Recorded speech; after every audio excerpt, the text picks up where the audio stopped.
رب العالمین قرآن حکیم کی پدی صورت کے د عبرتونو او د خپلو د قدرت د نښو یو ډکې واقعي ذکر کوي او فرمایي تلک آیات الکتاب المبین دا د هغه کتاب چې هغه د هرې خبرې صحیح وضاحت کوي بیان کوي د هغې آیاتونه دي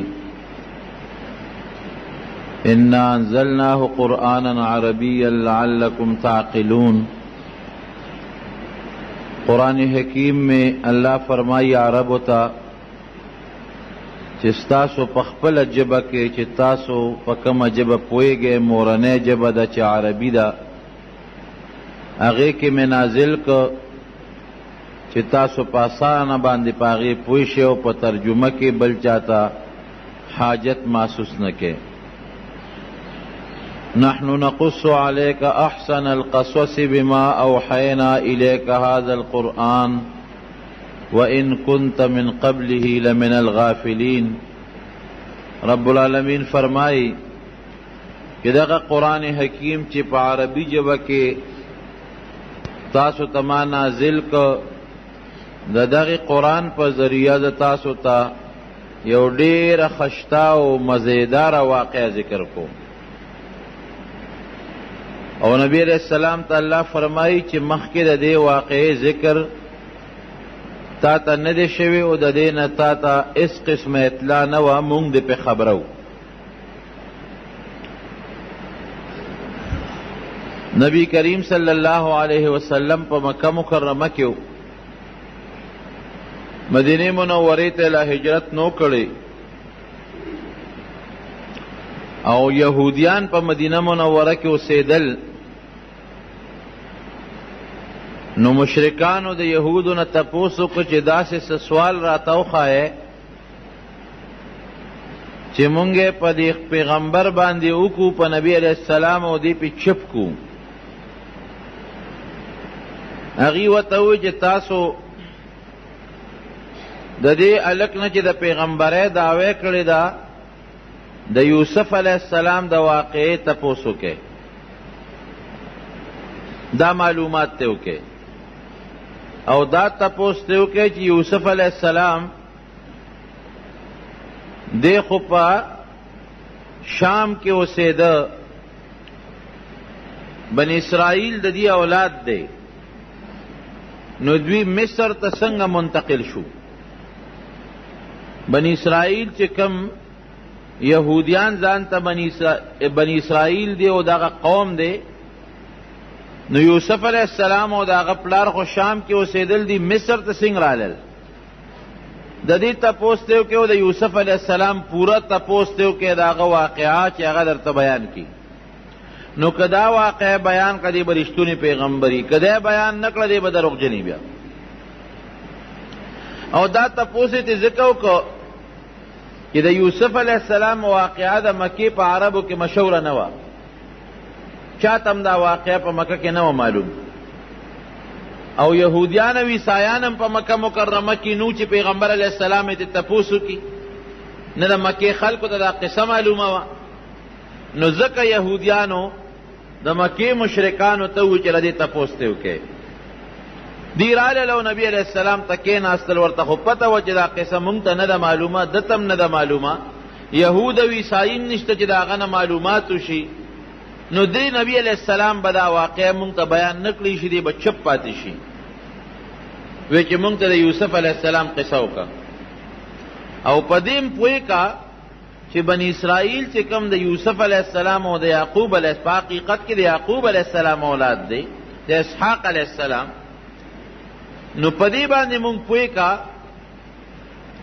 چې دا بني اسرائیل خو مصر کیو شام کیو مصر ته څنګه رالل پیغمبر علیہ السلام جبریل علیہ السلام ته رجوع کړه او حضرت جبریل علیہ السلام د رب العالمین نه په قرآن حکیم کې پوره یو سورت راوړه چې هغې ته سورت یوسف وایي او هغه واقعه مکمل اول ناخره پورې د مکې مشرکانو ته بیان کړه. اگر چې هغوی ایمان راونړه خدا د نبی علیہ السلام د نبوت او د پیغمبرۍ غټ دلیل شو. ځکه دا واقعه چې نبی علیہ السلام پوره بیانوي د کوم ځای نه بیان کړه،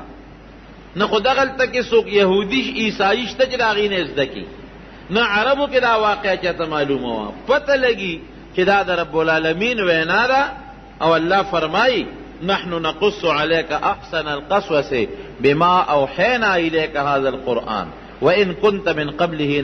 من الغافلين. اے پیغمبر تا ته اس علم نو، تا ته دې واقع پته نه وه، د قرآن حکیم د وحی په ذریعه هم تا ته دا یو خشتا مزیدار او خوشګه اعلی قسم درته بیان کړه چې ته دا خلقو ته ووایې او دا ستا د نبوت او د پیغمبرۍ یو مضبوط دلیل شي. رب العالمین په دې صورت کې د یوسف علیہ السلام څلېرویشت کرته ذکر کړی دی او د یوسف علیہ السلام واقعه پوره په دې صورت کې ذکر ده. په بل صورت کې د یوسف علیہ السلام قسم نه ده ذکر. یوسف علیہ السلام څوک و؟ ډېر عبرتونه دي پکې، ځکه دا واقعه تاسو ته بیانوم د مسلمان دپاره او د انسان دپاره او خصوصا د نبی علیہ السلام د امت دپاره په دې کې ډېرې د الله تعالی د قدرت او زمونږ د عبرت نښې دي چې هغه راته یو یو زه ورسره بیانوم. یوسف علیہ السلام چې د هغه د پلار نوم یعقوب علیہ السلام، دیم پیغمبر او پلار پیغمبر. د یعقوب علیہ السلام د پلار نوم اسحاق علیہ السلام او د اسحاق علیہ السلام د پلار نوم ابراهیم علیہ السلام. نو یوسف علیہ السلام د ابراهیم علیہ السلام د نوسی زوی شو، څه ته چې زمونږ پښتانه کړوسی وایي.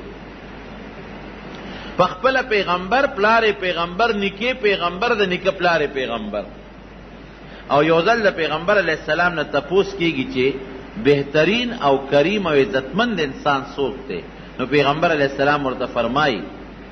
الکریم ابن الکریم،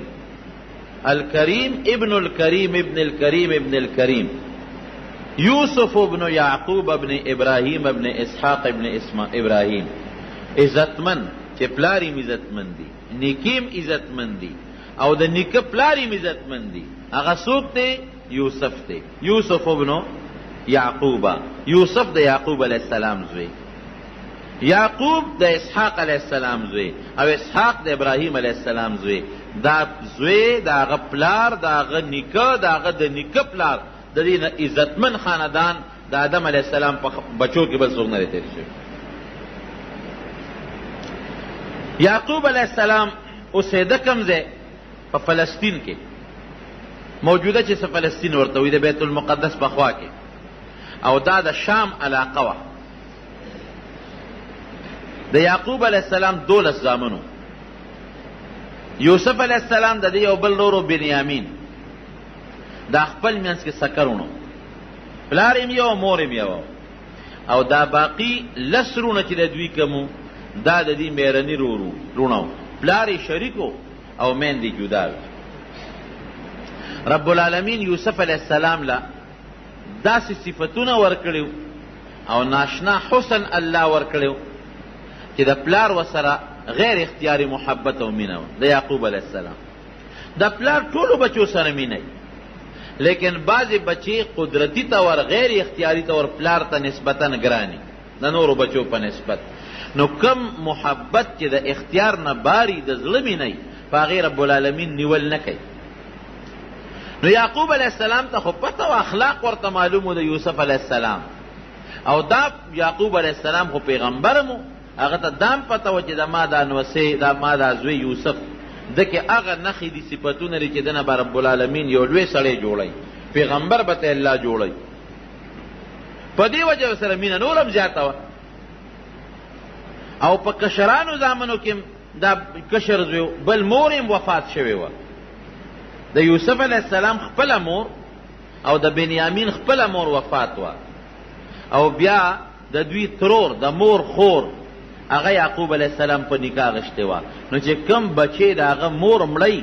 نسبتا چې ښه پلاري، نو هغه بچې ورته داسې بې کس او بې سوکه ښکاري، نو د پلار په زړه کې د هغه مینه محبت نورم زیاتي.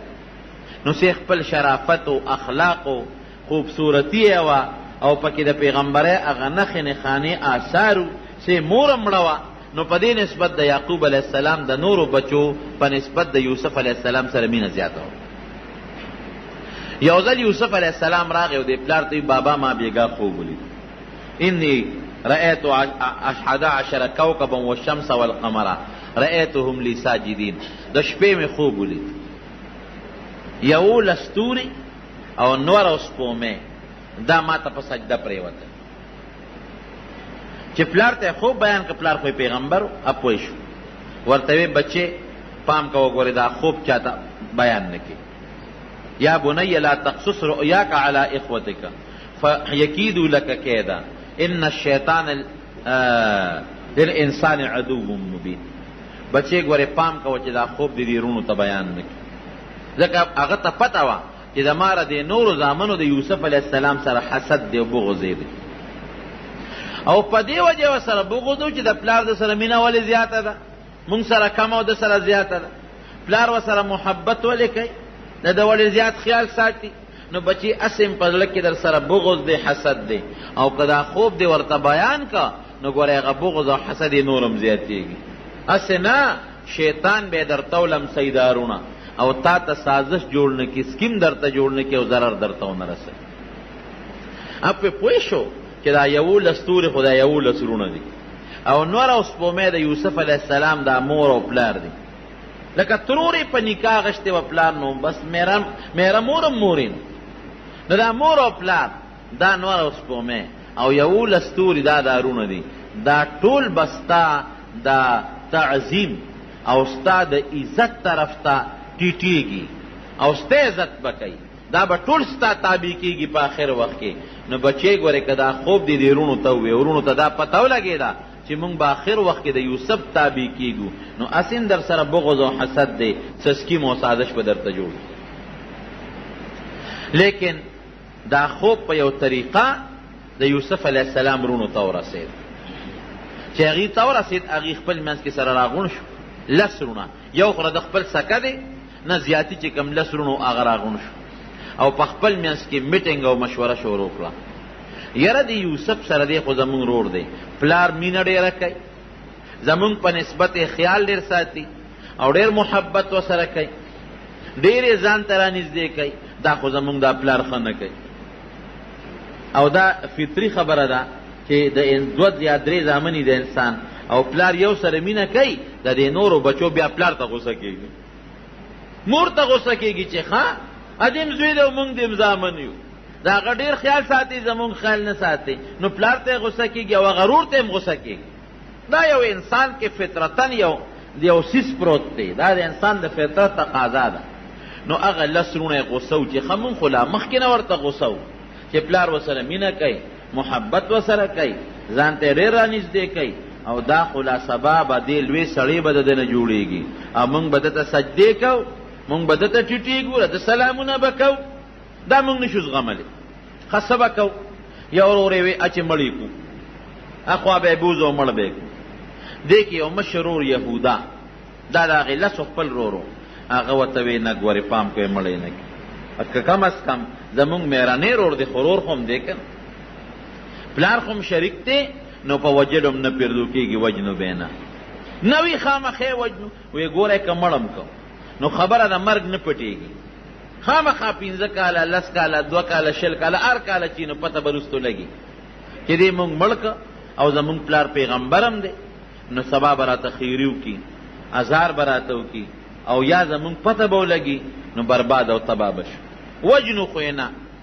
ښه بیا به ورسره څه کوو؟ وی داسې به وکړو چې ته لرې ځنګل ته به یې بوځو، هلته به یې په یو کوي کې ور وغورځو، بس مونږ به اخلاص شو، د قتل نه به یې مونږ بچ شو، په مونږ به د قتل الزام ونه لګي، او د مرګ د ګناه نه به هم بچ شو،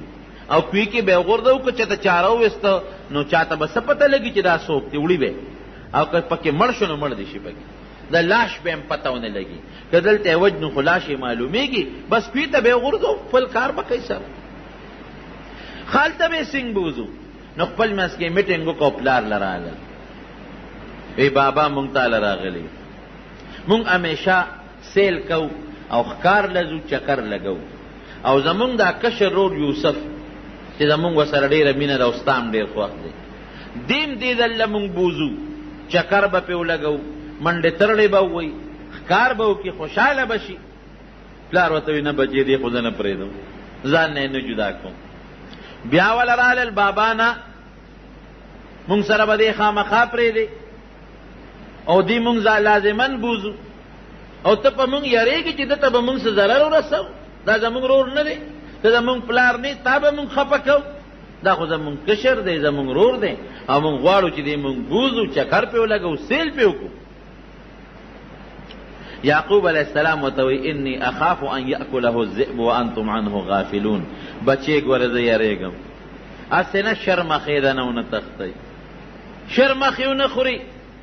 تاسو به په خپل سیل کې په منډو ترړو به یې غشي به ولې، اسونه به ځغلوئ او هسې نه چې زما دا بچې ده نه چې ته شرمخ ونه تښتئ، شرمخې ونه خوري. دا ولې یعقوب علیہ السلام دا ټکې ولې و چې شرمخ به وتښتئ؟ یو خو په دغه ځنګل او په علاقه کې شرمخان ډېر زیات، او دویم د یعقوب علیہ السلام دوی ته اشاره و چې تاسو شرمخان یې، تاسو یې رانه ونه خورئ. ګورئ تاسو شرمخان یې رانه ونه خورئ، ماتې نه کې. او یا په دې ځنګل علاقه کې شرمخان ډېر دي، نو هسې نه شرمخې ونه تښتئ. وی نه بابا هېڅ فکر چې ونه کې، او دی به مونږ سره منډې ترړې وای، چکرې به ولګئ او مونږ به حفاظت کوو، په حفاظت به دله واپس راولو. چې پلار یې پوره مجبور کړو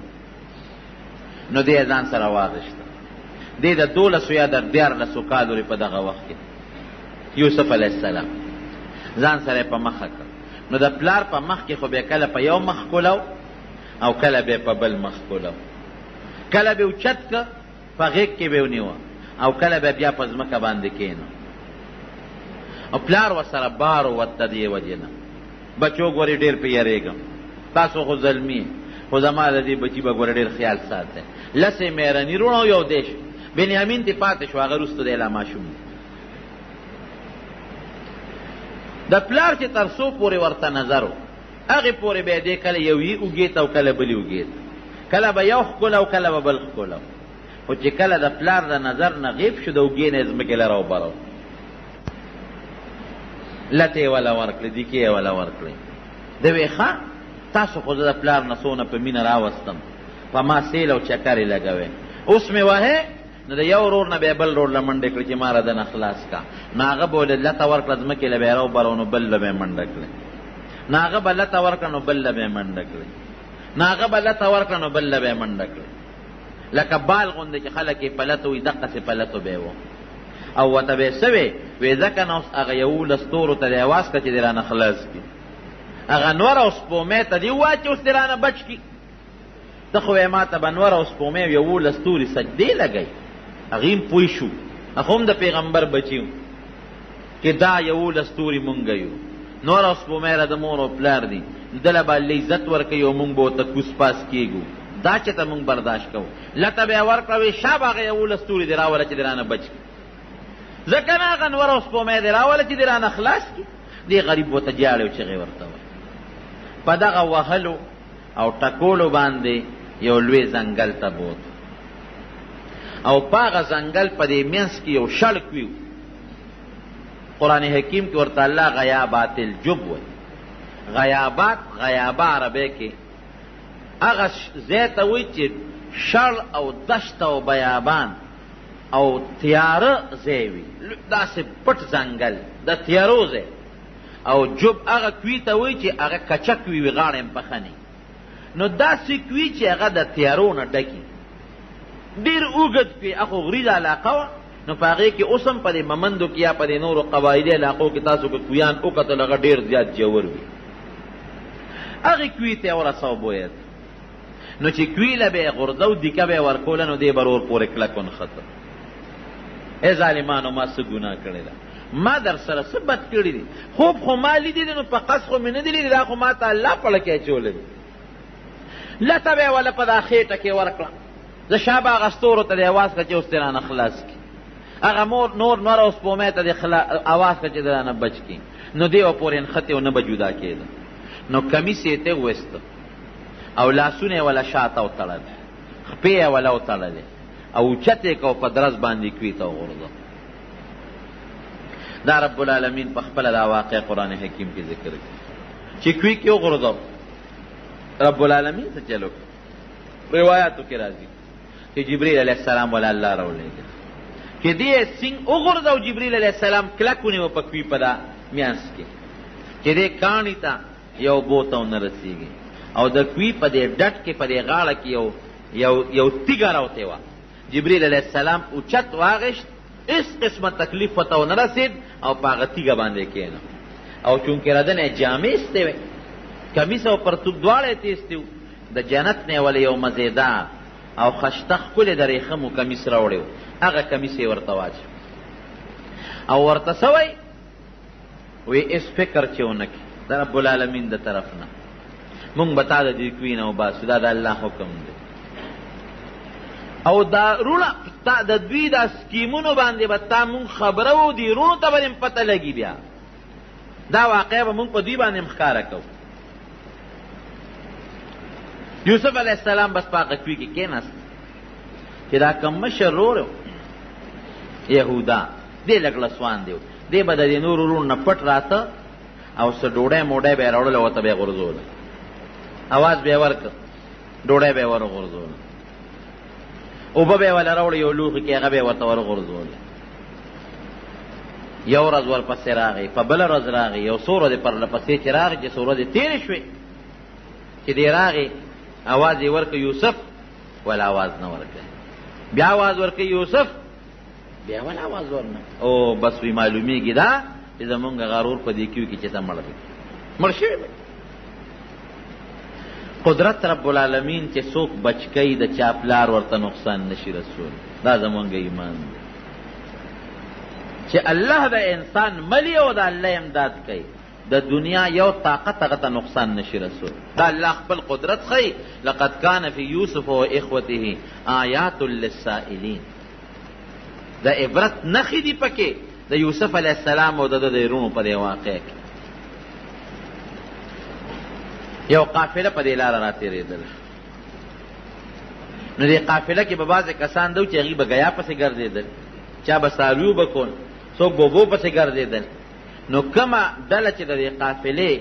هغه په دې باندې ماموره وه چې تاسو لړ شئ اوبه وګورئ، هغوی چې راغلل هلته کوي وکړل، زر یې بورقه راواغېسته او هغه یې کوي ته ښکته کړه.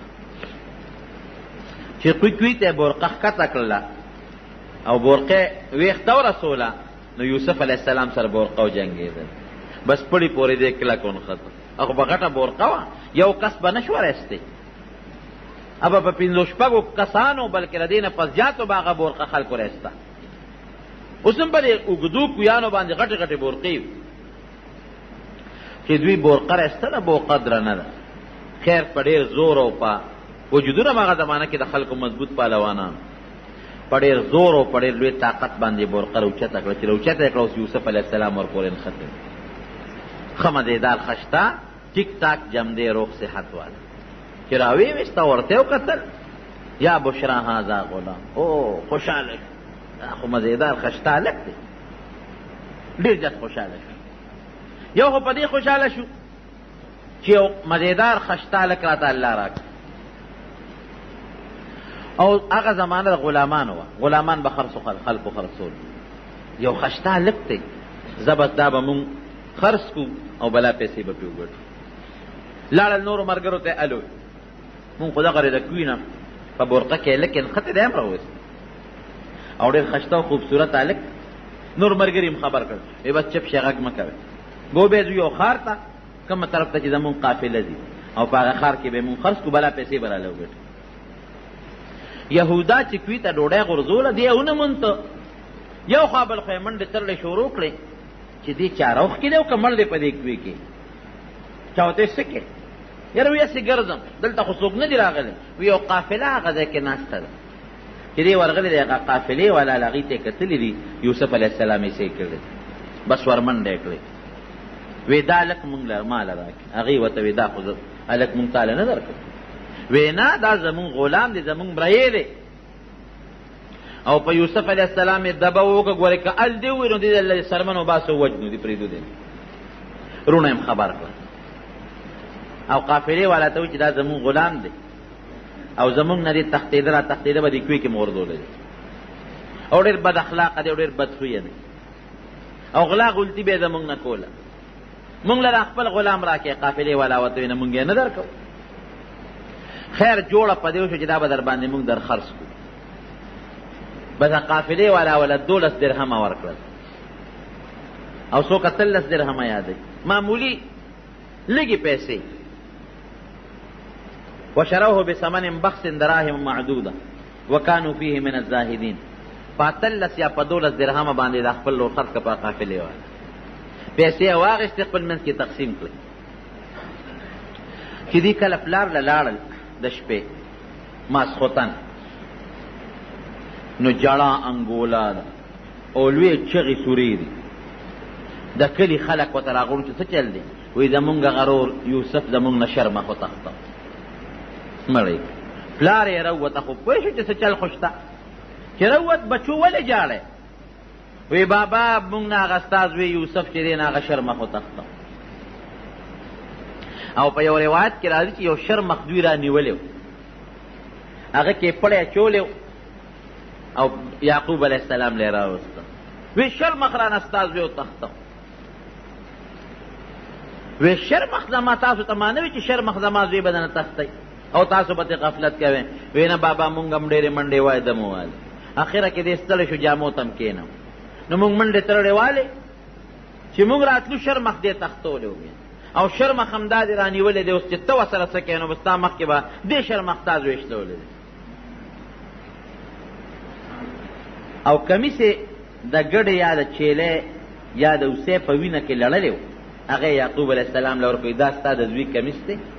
او دا هغه وینه ده ستا د زوی دا هغه بچي مونږ څوک و شرمخ وتښتو مونږ خو یې خیال ساته یعقوب علیه السلام چې کمیس ته وکتل نو کمیس شلېدلی نه و ټیک ټاک و وی ډېر هوښیار شرمخ و چې زما زوی یې وجه و کمیس یې ترې روغېستی دی شرمخ خو چې هلک شلی خو کمیس د هغې نه مخکې شلی چیر پار کي نو دا دونه هوښیار شرمخ دی چې زما د زوی نه روغ کمیس وویسته او بیا زما زوی خوړلی دی او دا شرمخ ته وی او وی وایه شرمخه دا د پیغمبر معجزه په هغه ذات د ستا قسم یې رښتیا وایه چې کوم ذات ته پیدا کړی و دا دواړه جهانه پیدا کړي دي زما زوی دی ولې خوړه وی شرمخ ورسره خبرې شروع کړې چې یعقوب دا زامن دی دروغ وایي زه دوی په جال ښکار کړیم او رب العالمین په مونږ حیواناتو د پیغمبرانو د هغې د بچو وینې او غوښې حرامې کړي دي دروغ وایي دروغ قال بل سولت لكم انفسكم امري انفسكم فصبر جميل والله المستعان على ما تصفون بس وی لرته یو خبره خشته کړې وه او زما زویم زمانه غیب کوم زه به صبر کوم او رب العالمین چې دی ابه ما سره په دې کې امداد کوي یعقوب علیه السلام د خپل بچي پسې جړل دومره د زوی پسې وجړل چې سترګې د جړا د وجې نه ړندې شوې وابیضت عیناه وهو کظیم زړې د غم د وجې نه او سترګې د جړا د وجې نه مکمل ړندې شوې نظر یې لړ ختم شو او هر وخت به الله ته جړل چې یا الله زما بچي یوسف خو ما سره میلاو الله ورسره وعده کړې وه دی تمه و چې ما له به د خپل بچی الله راولي خو کله به راولي یو کال پس 2 کاله پس 3 کاله پس 10 کاله پس او څه پته لګي چې زما په بچي به څه ژوند تېرېږي د چا غلامۍ کې به ګډه چیلی به سره کم ځای به نور ته به سوري ته به هوا ته به یخنۍ ته به ګرمۍ ته به دا خو ډېره ګرانه خبره ده الله تعالی دې مسلمان د دې صدمې نه وساتي قافلې والا یوسف علیه السلام بوته مصر ته د مصر ښار د مصر په ښار کې خرڅو نو چې خرڅو یې نو بولی پې شروع شو نو چې نبی علیہ السلام فرمایي چې رب العالمین د دې دنیا نیم حسن ورکړو دی به څونه خشته بل پکې خشته او صاف الله ښودي خشته اخلاق پکې الله ښودي نو بولی پې شروع شوه نو قیمت یې دې حد ته ورسېده چې یو سړي پکې یو سوداګر وی چې د ده دې به په تله کې واچو نو چې څومره سره زر د ده د وزن برابري په هغې ځاله دې حد ته قیمت ورسېده په لاره باندې د مصر وزیر خزانه تېرېده عزیز مصر چې هغو قتل بولی شروع دا و خلک صفتونه هم کوي تماشې هم خلک راغلی دي هلکه وایي څه چل دی وایي دا یو قافلې والا چېرته یو غلام راوستی دی خرڅی دی دا دومره ګڼه ګوڼه دا ده څه ده وی هغه ډېر زیات خشتا لک دی ډېر خوبصورته دی او ډېر خو اوصاف والا دی نو د هغه قیمت چا سره نه برابرېږي او بولي پې شروع ده چې عزیز مصر د مصر وزیر خزانه ورغې ورته یې وکتل قدرتي د مینه ورسره رب العالمین پیدا کړي اوس الله څه کوي د پیغمبر د غیږ نه الله کوي ته ورسو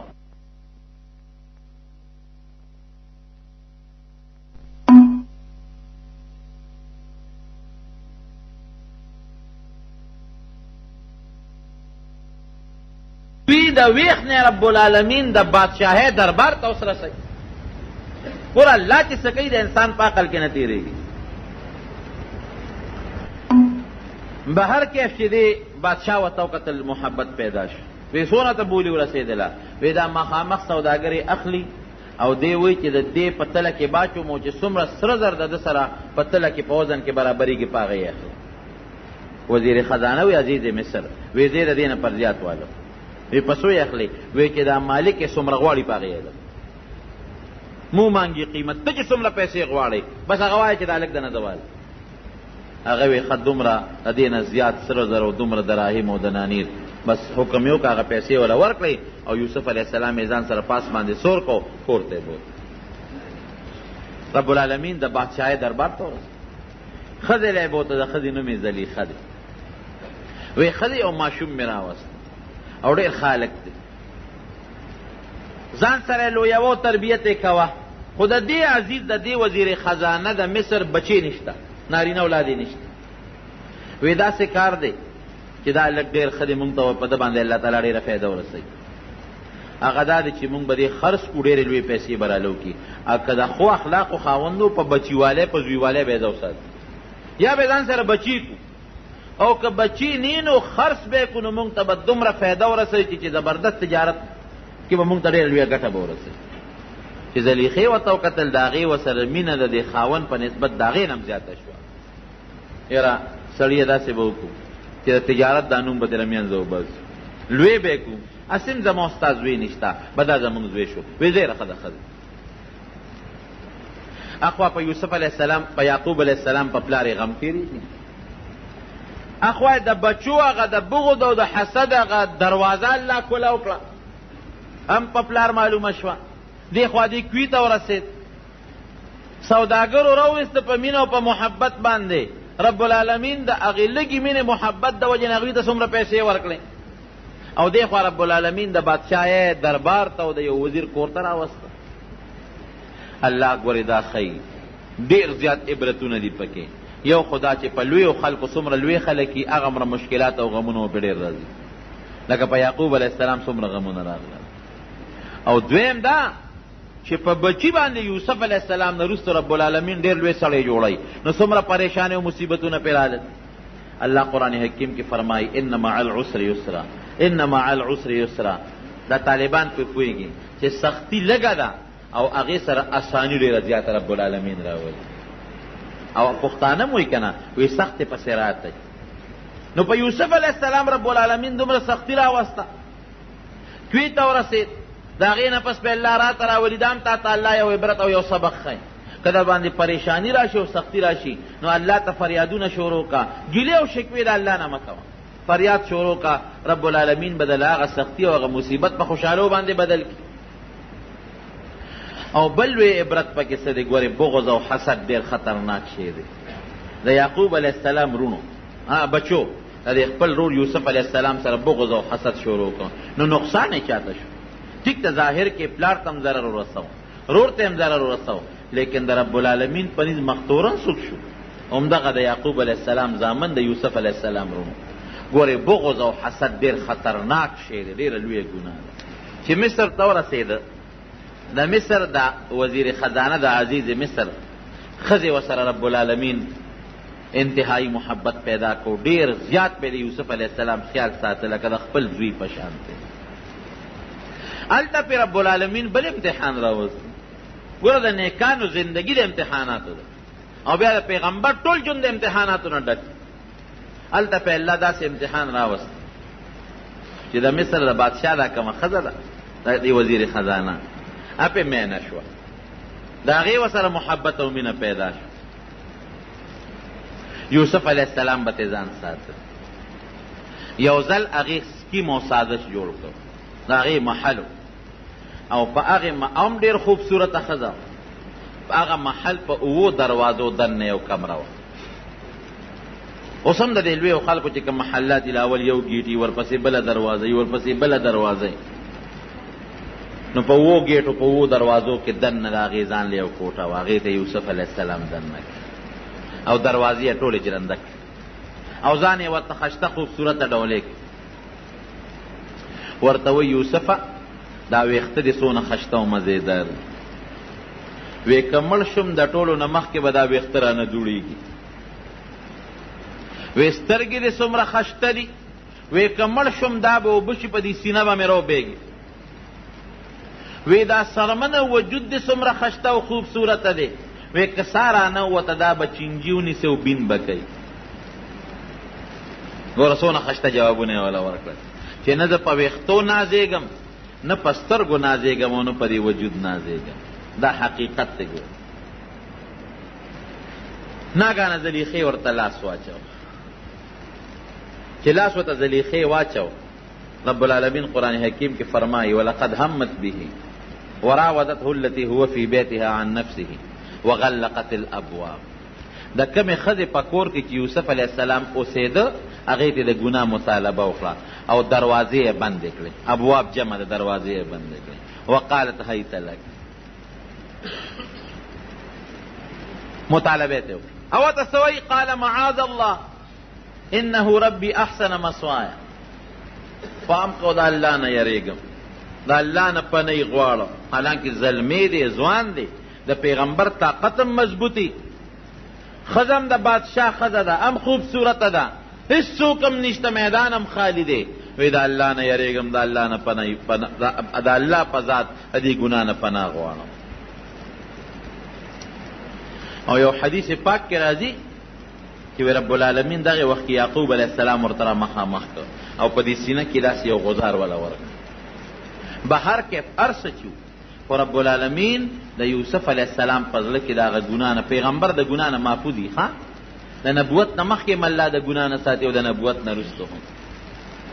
چې دی لاس ور واچو هغه ته منډه کړې چې منډه یې کړې قدرتي ورته دروازه کولو شو. ګوره د ګناه نه چې ځان ساتي الله به د امداد کوي.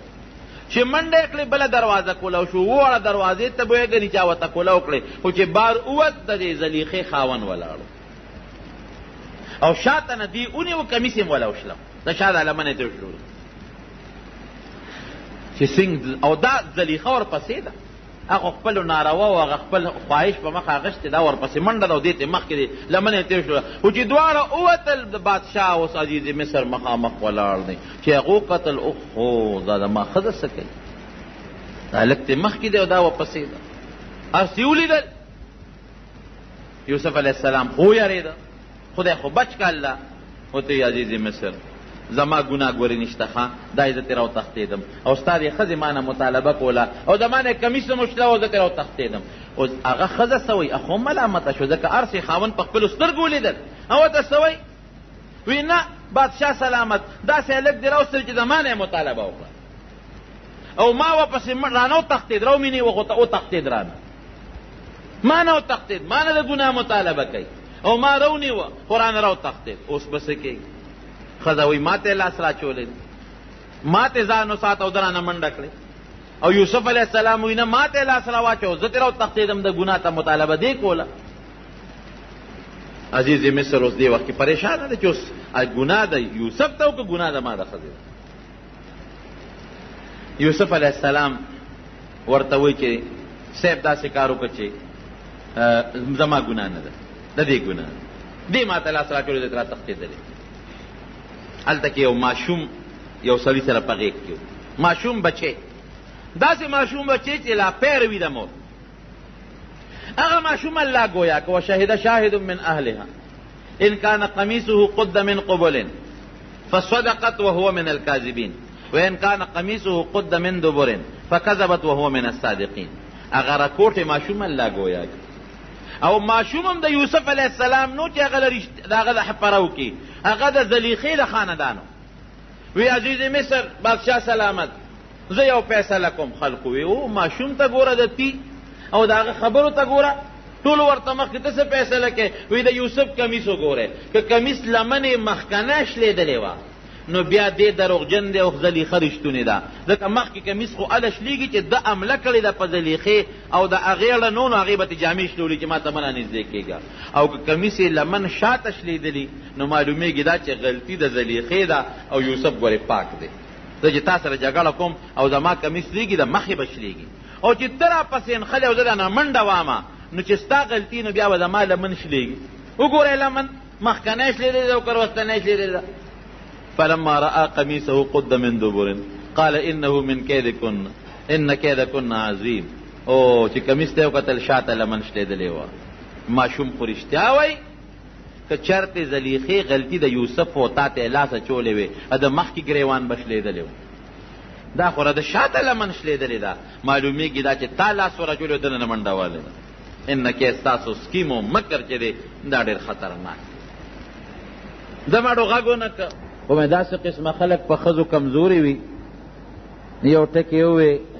یوسف اعرض عن هذا واستغفري لذنبك انك كنت من الخاطئین. یوسف علیہ السلام ته وای ای یوسفه پام کو دا خبره بار مشوره نه کې ګوره، ځکه اوس به خلک تا نه تپوسونه کوي، ته به وایې چې زلیخې ما نه د غلطو مطالبه کړې ده، نو پام کوه دا خبره بار ونه باسې. او ښځې ته څه وایي؟ اوس په کار ده چې ښځې له سزا ورکړې وې. یوسف علیه السلام ته وایي ګورې پام کوه چا ته غږ ونه کړې، څوک خبرې نه خبر نه کې، نوره بېعزتي به مې وشي. یوسف اعرض عن هذا. او ښځې ته وایي بس چې څه دې کړي دي غلطي دې کړې ده الله نه بخښنه غواړه. اوس خو په کار دا وه چې ښځې ته یې کوتک نیولې وې یا سزا یې ورکړې وې. نه نه کمزور یو غریب شته که دې زمانه کې هم په ښځو کمزوري شته. واستغفري لذنبک، پام کوه وګورې بس خدای نه بخښنه غواړه. یاره تاسو ډېر بې خونده ښځې یې. ښه بس دونه ټکې یې وویل، ډېر بې خونده یې تاسو. هغه دا خبره خو دغه ځای پورې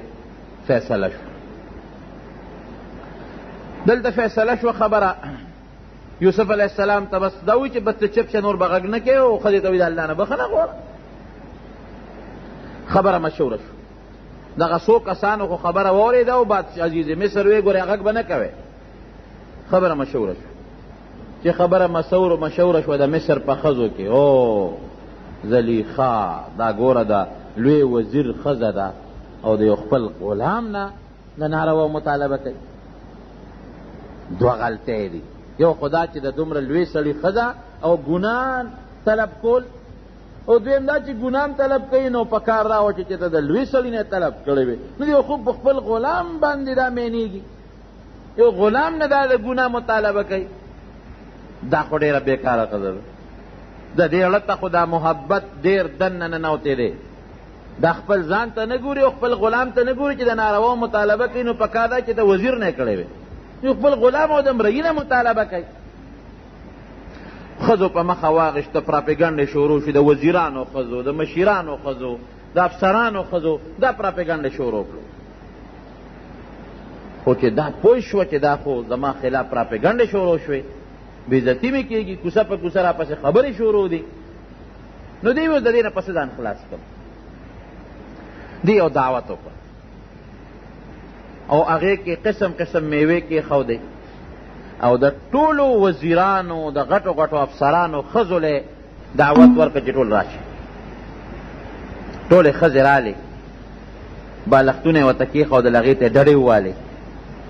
ښځو هم دا سوچو چې د عزیز مصر ښځې مونږ له ډوډۍ کړې ده، اوس مشوره به کوي. ټولې ښځې رالې، ټولو کې د وزیرانو د مشیرانو د غټو غټو افسرانو ښځې ناستې دي. ډوډۍ ورته مخکې کېښوده، میوې ورته مخکې کېښودې، او د هوښیاره وه زلیخا، چړې یې وله لاس کې ورکړې، ځکه دا میوې اوس هم خلک په چړو باندې پرې کوي، هغه زمانه کې هم دا رواج و. خو چې کله دې کېناستې او مزېدار بسترې او بالښتونه ورسه پراته دي، فلما سمعت بمکرهن ارسلت الیهن واعتدت لهن متکئا، غټ تکیاګاه جوړ کړه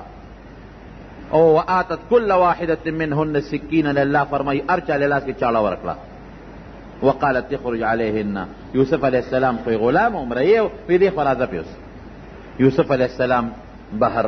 پا دروازہ را دن نشو، غلام دے اس حکم دے ورطا دخپلے مالک سردارے او چی سنگ رانناوت. فلما رأینہو اکبرنہو چی دے خضو ورطاو قتل یوسف علیہ السلام تا، اوہو اڑکے دیر لوی والی راغی داغ غلام دی. یو خضا یو تا وی او بل خضا بل تا وی، او دا خو دیر خشته دی، دا خو دیر جات خوبصورت دی. او چی سنگی اغیتا او قتل نو قطعنا ایدیهن، دا اغا میوو پا زیبانی چڑے پر اخپلو گتو راخ کلی. پوئی نشوی چی دا مونگ میوو پریکو او که مونگ گتی پریکو. دا یوسف علیہ السلام اغا حسن پی دا سے غالب شو، دا سے چی بس پزان پوئی نشو دا میوی پا دے گتی دان لا کٹ کرلی او پا لاسونو باندازان لاسونو زخمی کرل او سرمنو نے وینی روانے شوی. حاشا للہ ما هذا بشرا، او اللہ خو دیر لوی ذات تے، دیر پاک دے. دا انسان ندی، دا لک دا فرشتہ دا، او پا فرشتو کم دیر دا عزت او دیر مزیدار او دیر خشتہ او خوبصورت فرشتہ دا، دا انسان نشی کے دے. لاسونے بالکل پریکل دا غدا حسن دون متاثر شوی، دا انسان نے دا فرشتہ معلومی گی، مقرب فرشتہ و عزت مند فرشتہ معلومی گی. زلیخہ دا غدا کی ڈاڑا شو تاسو زو ملامت کولم، ما خو لاسونه لا ندی پرې کړی، تاسو خو ګوتې پرې کړی، ما باندې خو دومره اثر نه دی شوی، ما خو ته انسان ویلی دی، تاسو خو فرشته ورته وې. بس فوراً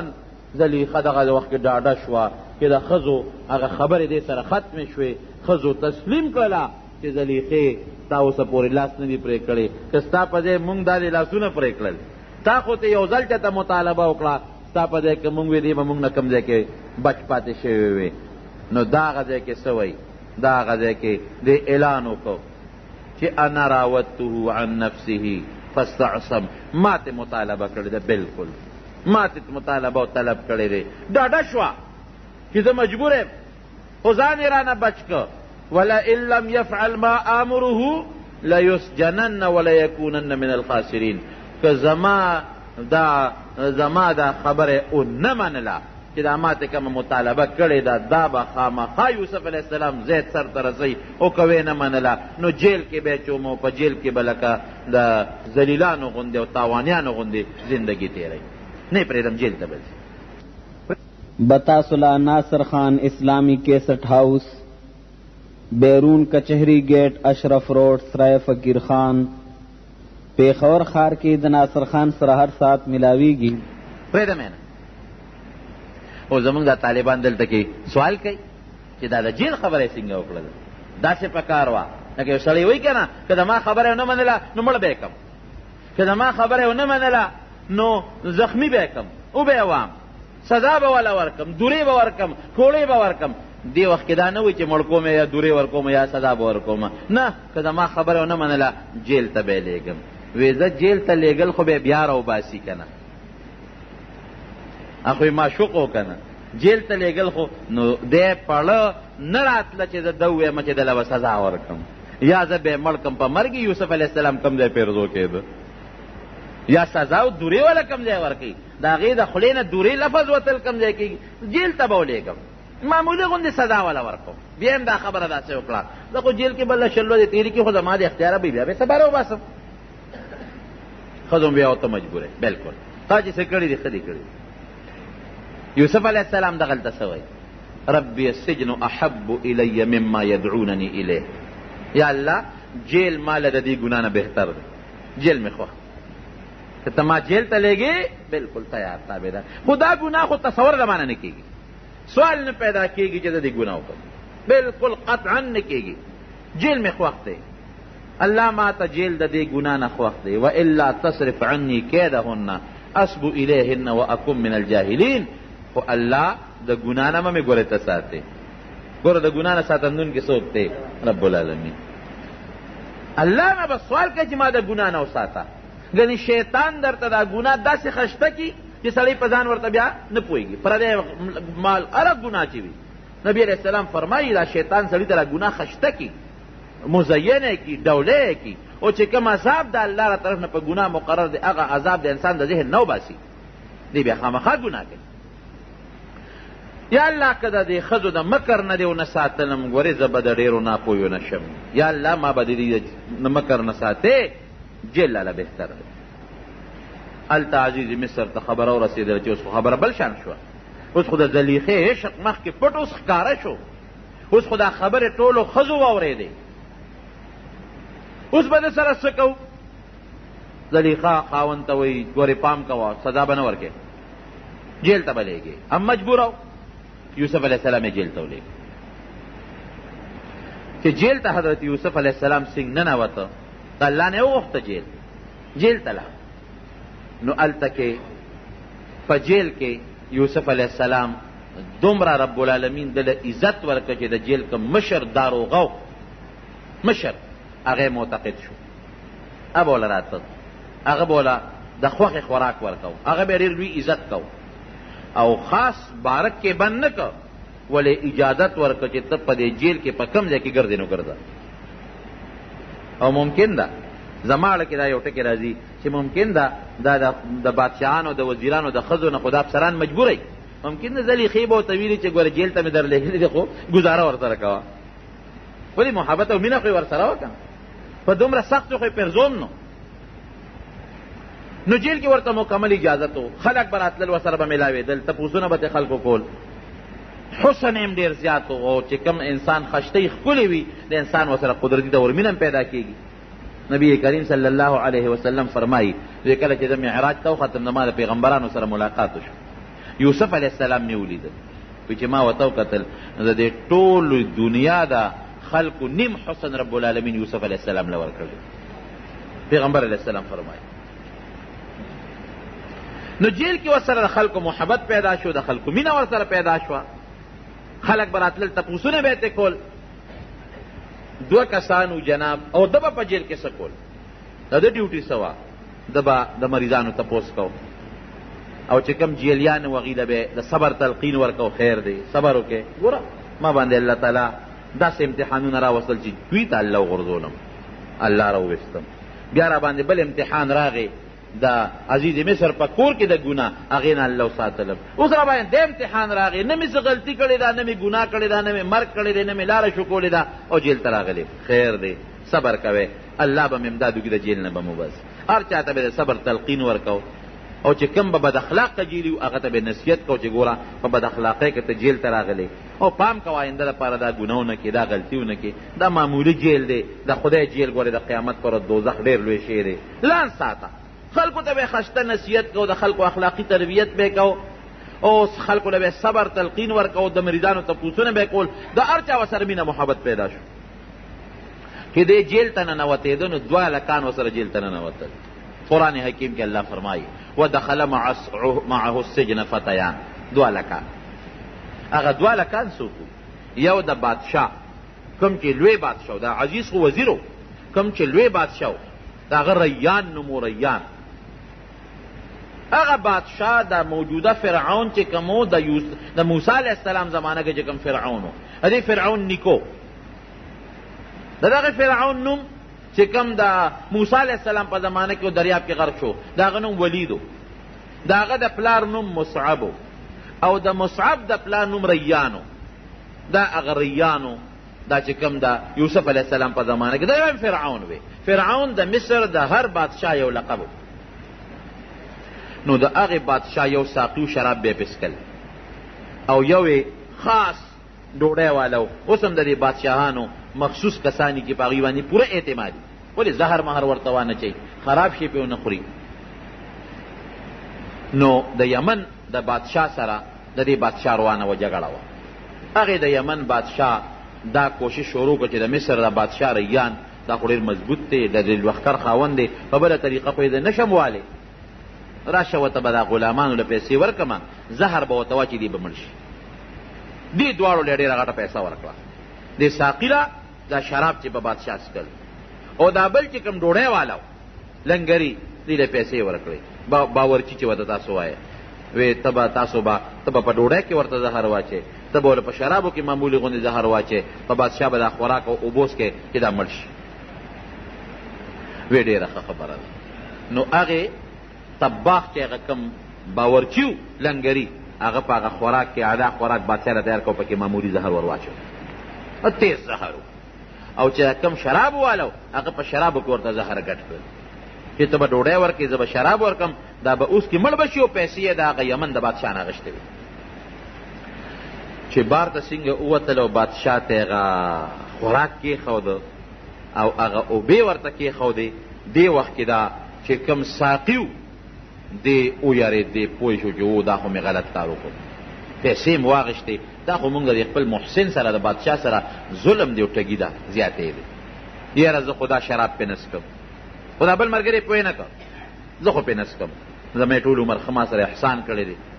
او زما د بچو زما خیال ساتي، زه اوس په ده باندې دی شراب وڅکم، دا خو ډېره غټه ظلم دی او بې وفایي ده. نو هغه خو هغه شرابو چې کوم کې زهر اچولو هغه خو یې توی کړل او پاک سوچه شراب یې راوړل، پاک سوچه. او دې بل ته خو پته نه وه د ډوډۍ کې خو زهر اچولو، انا مقبوردار و چې هغه ډوډۍ کېښوده او د شراب لاس کې نیولي دي او بادشاه نوړی ته ګوتې کړې،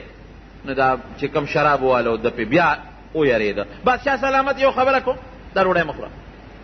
ولې هلکه دې کې زهر اچولې شوي، دې سړي پکې زهر اچولې، پیسې یې اخیستې دي د یمن د بادشاه نه. ډوډۍ والا خو وایي چې دم زهر اچولې دي، وی بادشاه سلامت دروغ وایي، دا اوبه مه څکه دا شراب، دې کې د زهر اچولې دي، خو دواړو په شریکه زهر اچولو، خو ساقي چې دی اوبه والا خو هغه شراب توی کړل، نور یې راوړل، ده پکې زهر اچولي، پام کوه چې دا ونه څکې. بس بادشاه هغه ډوډۍ هم سنبال کړه، هغه اوبې هم سنبال هغه شراب، او حکم یې وکړو دا دواړه جیل ته ولېږې، د دې تحقیق کوو، یو وی دا چولي دي بل وی دا چولي دي، ای تحقیق کوو چې کوم ګناهګار ثابت شو هغه له به سزا ورکو او چې کوم بې ګناه ثابت شو هغه وبري. دا دواړه لکانو ته کړی واچولې او چې څنګه یوسف علیه السلام جیل ته ننوځي دیم ورسره جیل ته لاړ. بادشاه تحقیق شروع کړ چې غلطي د چا ده.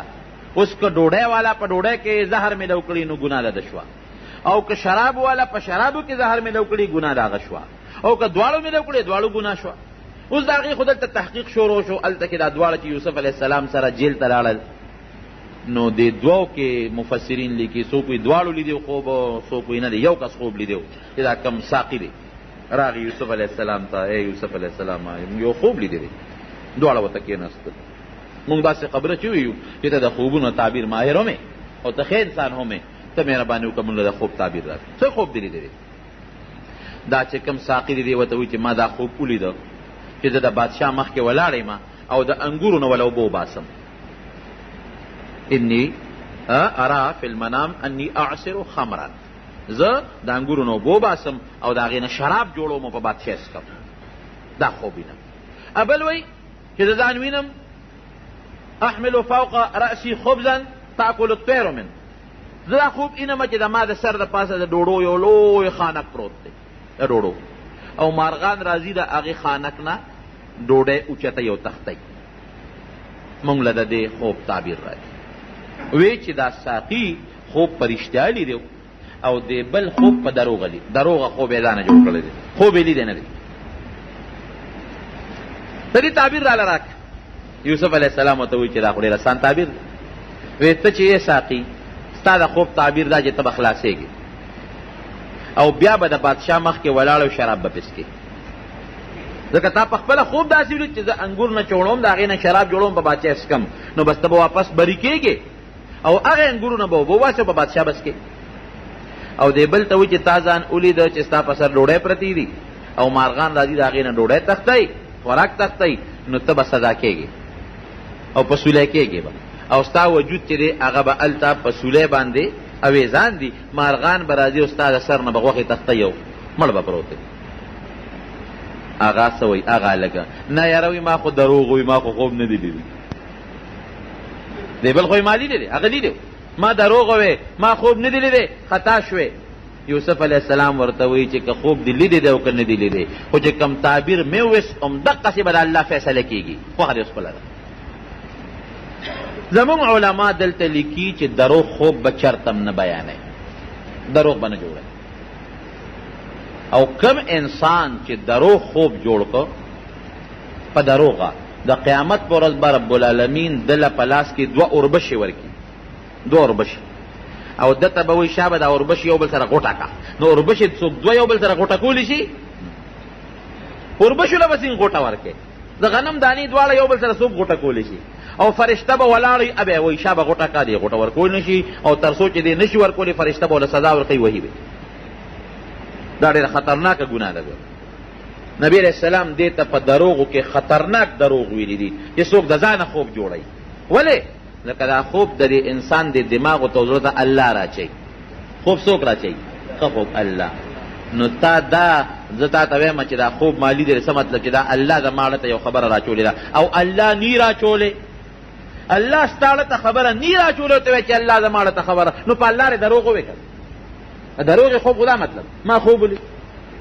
نو خوب خدا ته الله پړه کې راچي او الله نی راچولې، ته وایې خوب مې خو الله راته پړه کې خبره راواچوله. نو چې الله نی راچولې او تا په الله دروغ وایې، دا ډېر خطرناک دروغ دی.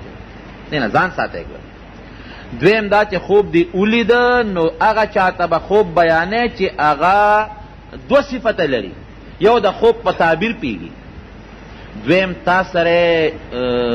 همدردي وګوري. ولې؟ که د خوب په تعبیر نه پوهېږي او هغه ته د خوب بیان که، نو غلط تعبیر به وباسي، نو همغسې به کېږي بیا. او که یو سړي سره د همدردي نه وي، در باندې زړه نه خفه کېږي او هغه ته د خوب بیان که، اب هم دله غلط تعبیر وباسي، نو بیا به همغسې کېږي، هغسې به ولې کېږي. یو حدیث کې راځي، حدیث قدسی دی، انا عند ظن عبدی بی. نبی علیہ السلام فرمایي چې الله وایي چې په ما باندې بنده څنګه ګمان کوي زه همقسې یم. نو تا خوب ولیده مثلا او د هغې خوب درته ما تعبیر بیان که، غلط مې بیان که، یا تا خوب نه دی لیدی او ما تعبیر درکه، نو ستاړه کې به هغه سودا راشي چې دا کار جوړ داسې کېږي.